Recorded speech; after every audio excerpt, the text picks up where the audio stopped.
যে আমরা শেখ হাসিনার সাথে আলোচনার জন্য কমিটি করেছি 3 সদস্য বিশিষ্ট।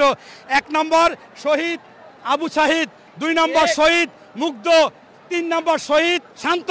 সেই 3 জন আপনার জন্য কবরের দরজা খোলা, আপনি আসুন। তার মানে বলছে যে তোমার ফাঁসি হবে, ফাঁসি হওয়ার পর তাদের সাথে তুমি আলোচনা করবে।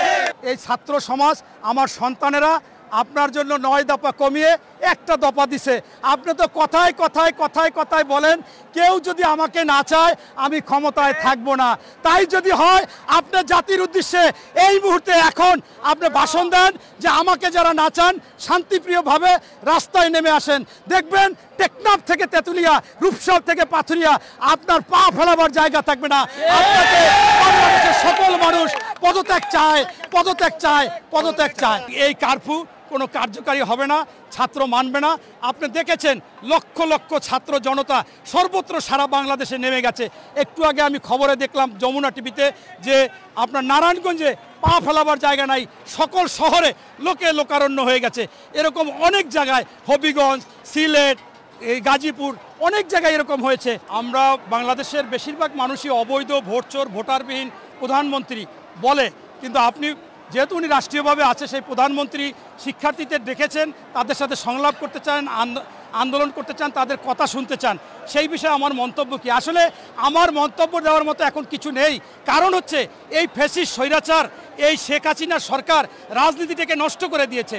আজকে আমার বয়স 59 বছর, আমার থেকে যারা বড় আছে বা কিছু ছোট আছে রাজনীতি করে, এর উপরে শিক্ষার্থীদের জনগণের এখন আস্থা নাই, বিশ্বাস নাই, অনাস্থা এসেছে। তাদের কাছে আর কোনো কিছু শিখতে চায় না, তাদেরকে অনুসরণ করতে চায় না। এখন যে অবস্থাটা হয়েছে, এই বর্তমান যুগের যে শিক্ষার্থী আছে তাদেরকে অনুসরণ করতে হবে। তারাই হচ্ছে আসলে দেশের যোগ্য এবং তারাই দেশের সঠিক কাজ করতেছে। এখন তারাই সিদ্ধান্ত নেবে যে এই স্বৈরাচার ফ্যাসিস্ট সরকারের কথা শুনবে কি শুনবে না। আর কেমনে শুনবে আপনি বলেন?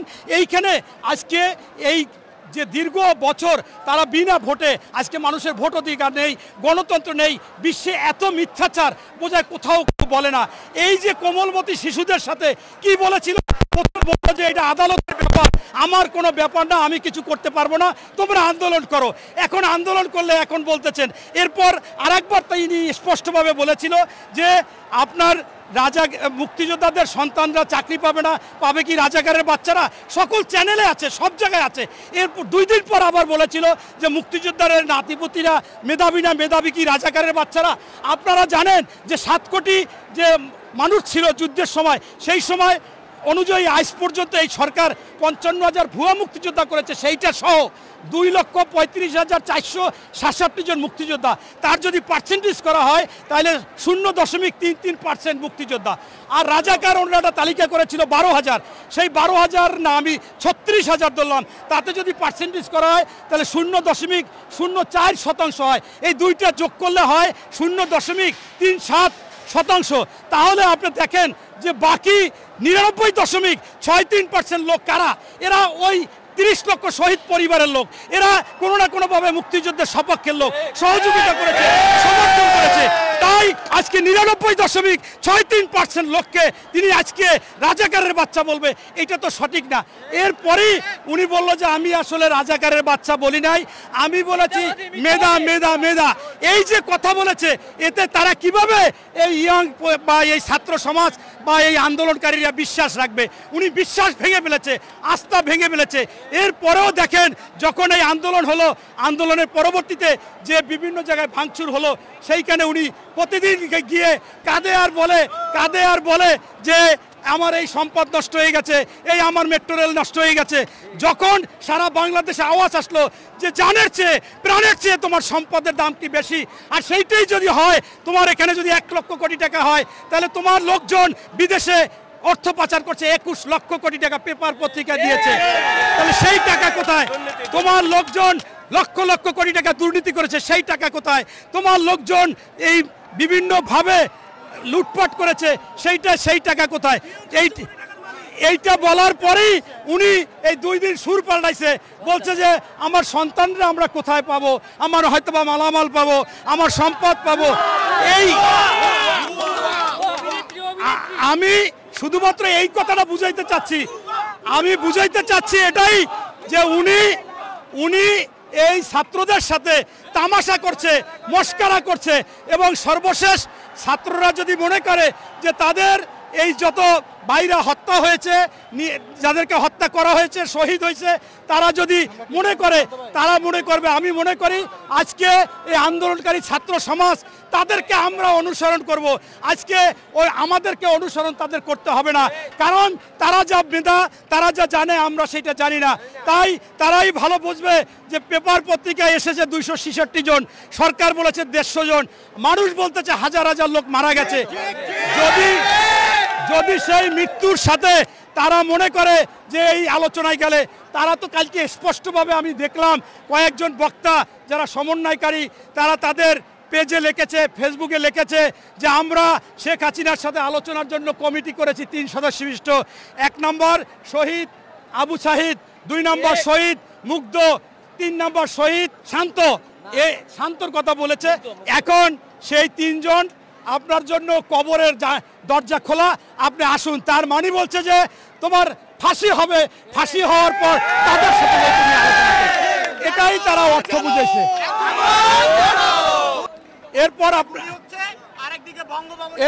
এরপর আপনি জানেন যে আজকে আমি স্পষ্টভাবে আপনাদের বলতে চাই, এই ছাত্রদের চোখ আমাদের চেয়ে আরো বেশি খোলা, আরো বেশি খোলা। এই জন্য তারা কিন্তু দেখেছে, বাংলাদেশের মানুষ দেখেছে, সামাজিক মাধ্যম, সচেতন মানুষ, পেপার পত্রিকা এবং মিডিয়াতে দেখেছে যে কারা গুলি করেছে। কালকে সাংবাদিকরা স্বরাষ্ট্রমন্ত্রীকে প্রশ্ন করেছিল যে আমাদের সাংবাদিকদের গুলি লাগলো কেন? বলছে যে আমার পুলিশ কোনো গুলি করে নাই। বলছে গুলি করলো কারা? আমরা দেখতেছি। তখন সেই সাংবাদিক বলেছিল আমরা দেখেছি যুবলীগ গুলি করেছে। তখন উনি এড়িয়ে গিয়ে বললো যে ছাত্রলীগে কিন্তু অনেকে মারা গেছে। তার মানে হচ্ছে কারা গুলি করেছে সেই ফুটেজ আছে, কারা মনে করেন পিস্তল উঁচিয়ে গুলি করেছে। আজকেও 19 জনকে গুলি করে হত্যা করা হয়েছে। এরা কারা করেছে? উত্তরায় সেদিন আটকিয়ে রেখে যে সমস্ত ছাত্রলীগ করেছে সেই তাদের নাম ঠিকানা এসেছে। তাই উনি যদি পারে ওনার দলের এই সকলকে আইনের আওতায় আনতে, তাহলে অবশ্যই আমার মনে হচ্ছে শিক্ষার্থীরা আলোচনায় যাবে। কিন্তু সেইটা উনি কখনো করবে না এবং বিগত দিনেও করেনি। তাই স্পষ্টভাবে আজকে আমি আপনাদেরকে বলতে চাই, এই ছাত্র সমাজ, আমার সন্তানেরা আপনার জন্য 9 দফা কমিয়ে 1টা দফা দিছে। আপনি তো কথায় বলেন কেউ যদি আমাকে না চায় আমি ক্ষমতায় থাকবো না। তাই যদি হয় আপনি জাতির উদ্দেশ্যে এই মুহূর্তে এখন আপনি ভাষণ দেন যে আমাকে যারা না চান শান্তিপ্রিয়ভাবে রাস্তায় নেমে আসেন। দেখবেন টেকনাফ থেকে তেঁতুলিয়া, রূপসর থেকে পাথুরিয়া আপনার পা ফেলাবার জায়গা থাকবে না। আপনাকে বাংলাদেশের সকল মানুষ পদত্যাগ চায়। আপনারা জানেন এখনো কারফিউ চলে, সেই কারফিউতে কিন্তু এখনো জনগণ নেমে আসছে। আমরা স্পষ্ট মনে করি যে এই কারফিউ দিলেও জনগণ নামবে। কিন্তু তার চেয়ে গতকালকে সাংবাদিকরা প্রশ্ন করেছিল স্বরাষ্ট্রমন্ত্রীকে যে ছাত্ররা চায় আপনাদের পদত্যাগ, আপনি কি বলেন? উনি বলেছিল আমি প্রস্তুত পদত্যাগ করতে, আমার নেত্রী যে সিদ্ধান্ত নেবে। তাই স্বরাষ্ট্রমন্ত্রী মোটামুটি পদত্যাগ করতে প্রস্তুত, উনি নিজে বলেছে কালকে সাংবাদিকদের। তাই আমি মনে করি আপনারা এই স্বরাষ্ট্রমন্ত্রী সহ সবাই এই বর্তমানের প্রধানমন্ত্রীকে বলেন যে আপনি পদত্যাগ করেন এবং পদত্যাগ করে ছাত্ররা যা চায় সেইভাবে একটি সরকার গঠন করেন। এবং এই কারফিউ কোনো কার্যকারী হবে না, ছাত্র মানবে না। আপনি দেখেছেন লক্ষ লক্ষ ছাত্র জনতা সর্বত্র সারা বাংলাদেশে নেমে গেছে। একটু আগে আমি খবরে দেখলাম যমুনা টিভিতে যে আপনার নারায়ণগঞ্জে পা ফেলাবার জায়গা নাই, সকল শহরে লোকারণ্য হয়ে গেছে। এরকম অনেক জায়গায়, হবিগঞ্জ, সিলেট, এই গাজীপুর, অনেক জায়গায় এরকম হয়েছে, খুলনা হয়েছে। তাই আমি মনে করি আর হতাহত বাড়াবেন না, আর গৃহযুদ্ধ লাগাবেন না। এখনই আপনি পদত্যাগ করুন। পদত্যাগ করলে এই গৃহযুদ্ধ থেকে জাতি এটা রক্ষা পাবে। এটা জাতীয় সংকট এবং জাতীয়ভাবেই সমাধান করতে হবে, একজনকে দিয়ে সমাধান হবে না। তাই ছাত্রদেরকে স্পষ্টভাবে প্রতিশ্রুতি দেন যে আমি পদত্যাগ করব, তোমরা আসো, কিভাবে আমি পদত্যাগ করব সেইটা হয়তোবা হতে পারে। ধন্যবাদ।